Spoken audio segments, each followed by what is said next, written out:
So good afternoon. Gazprom's announcement that it is unilaterally stopping gas deliveries to certain EU member states is another provocation from the Kremlin. But it comes as no surprise that the Kremlin uses fossil fuels to try to blackmail us. This is something the European Commission has been preparing for in close coordination and solidarity with member states and international partners. Our response will be immediate, united, and coordinated. First, we will ensure that Gazprom's decision has the least possible impact on European consumers.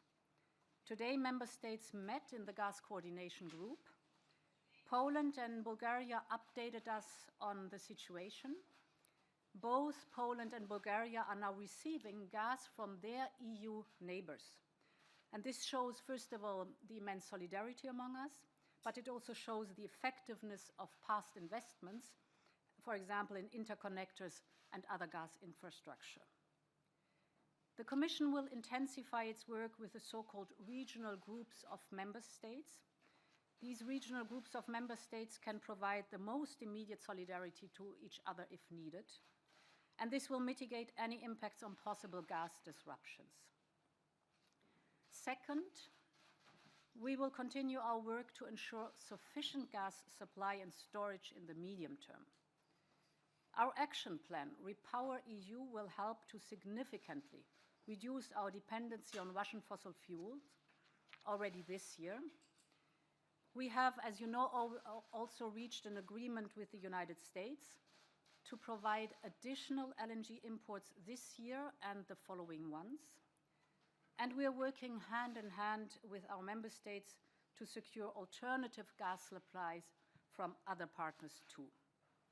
In the longer term, Repower EU will also help us move to a more reliable, secure, and sustainable energy supply. We will present our plans to speed up the green transition in mid-May. And to make it very clear, every euro that we invest in renewables and in energy efficiency is a down payment on our future energy independence. The latest aggressive move from Russia is another very stark reminder that we need to work with reliable partners and build our energy independence.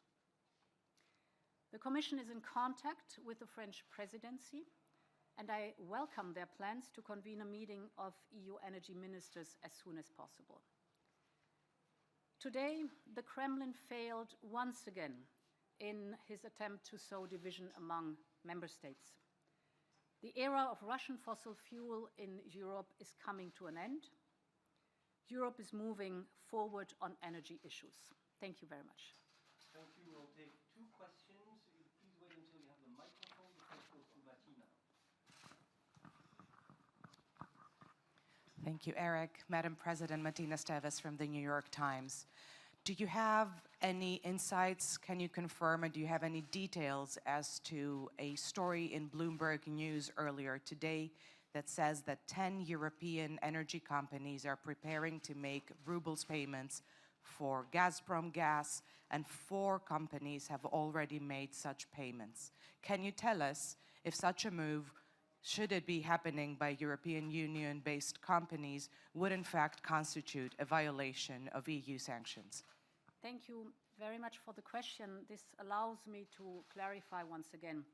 Our guidance here is very clear. To pay in rubles, if this is not foreseen in the contract, to pay in rubles is a breach of our sanctions.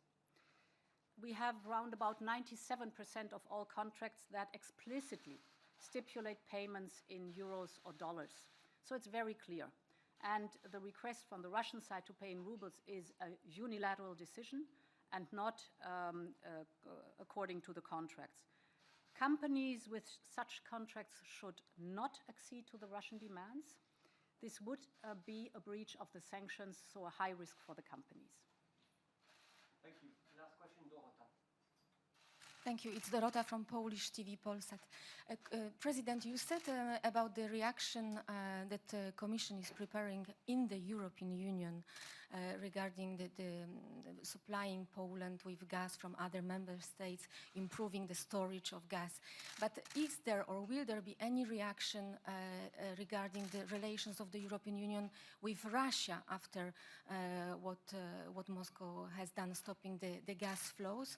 The Polish ambassador apparently told you today that in reply to what happened, the sixth sanction package should have been implemented immediately, including embargo on Russia, oil and gas.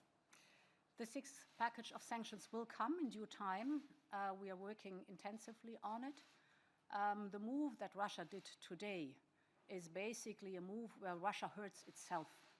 The Kremlin is hurting the Russian economy because they are cutting off themselves from important revenues.